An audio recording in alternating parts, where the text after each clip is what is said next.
बदलाव में भी निश्चय, रणनीति से तय विजय। मैं नायब सिंह ईश्वर की शपथ लेता हूं कि मैं विधि द्वारा स्थापित भारत के संविधान के प्रति सच्ची श्रद्धा और निष्ठा रखूंगा। हरियाणा की राजनीति में पीएम मोदी ने वही प्रयोग किया है जो गुजरात, हिमाचल प्रदेश, त्रिपुरा, उत्तराखंड, राजस्थान, छत्तीसगढ़, मध्य प्रदेश में किया था। अब इसका मकसद क्या है, ये कैसा प्रयोग है, आगे आपको बताएंगे, लेकिन पहले हरियाणा का हिसाब समझ लीजिए। पूर्व केंद्रीय मंत्री चौधरी वीरेंद्र सिंह के बेटे और हिसार लोकसभा सीट से बीजेपी के सांसद ब्रजेंद्र सिंह कांग्रेस में शामिल हो गए।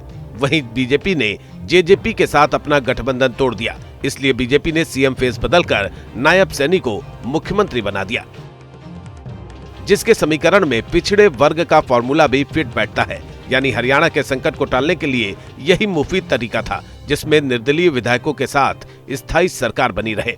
यानी अस्थिर दिख रहे हरियाणा को स्थिर कर दिया गया है, जैसा कि पहले भी हो चुका है। 2021 में गुजरात के सीएम विजय रूपाणी की जगह भूपेंद्र पटेल को सीएम बनाया गया था। 2021 में उत्तराखंड में भी तीरथ सिंह रावत की जगह बीजेपी ने पुष्कर सिंह धामी को सीएम बनाया था। ऐसे ही 2022 में त्रिपुरा में सीएम बिप्लब देब को बदलकर बीजेपी ने माणिक साह को मुख्यमंत्री बनाया था, जबकि 2021 में कर्नाटक में भी बीजेपी ने बीएस येदियुरप्पा को हटाकर बसवराज बोम्मई को मुख्यमंत्री बनाया था। यानी बदलाव से विजय का सफर बीजेपी पहले भी तय कर चुकी है। हरियाणा का मामला डिफरेंट है। वहाँ पर पार्टी बहुत अनईजी महसूस कर रही है अपने समय, चाहे वो जाट वोट का कॉम्बिनेशन हो या लोकसभा के जो चुनाव सामने हैं उसमें 10 की 10 सीटों का फिर से जीतने की चुनौती हो, वो कहीं ना कहीं गड़बड़ाया दिख रहा था। इसलिए मुझे लगता है कि पार्टी ने इस नया सोशल इंजीनियरिंग की है। लेकिन जो सीएम फेस हैं वो हमेशा फेस बने रहेंगे, ये बीजेपी की रणनीति के दायरे में कहना आसान नहीं है।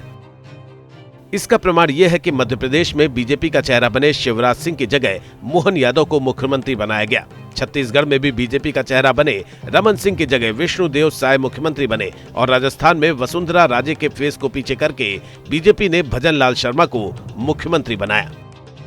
यानी बीजेपी एक तरह से किसी भी चेहरे को पार्टी से बड़ा नहीं होने देती।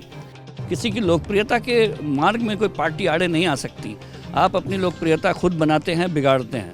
मनोहर लाल खट्टर ने उसको को भी तो इन्होंने चांस दिया था, लेकिन जब इनको लगा कि अब ये बैगेज बन सकता है तो उनको हटा दिया।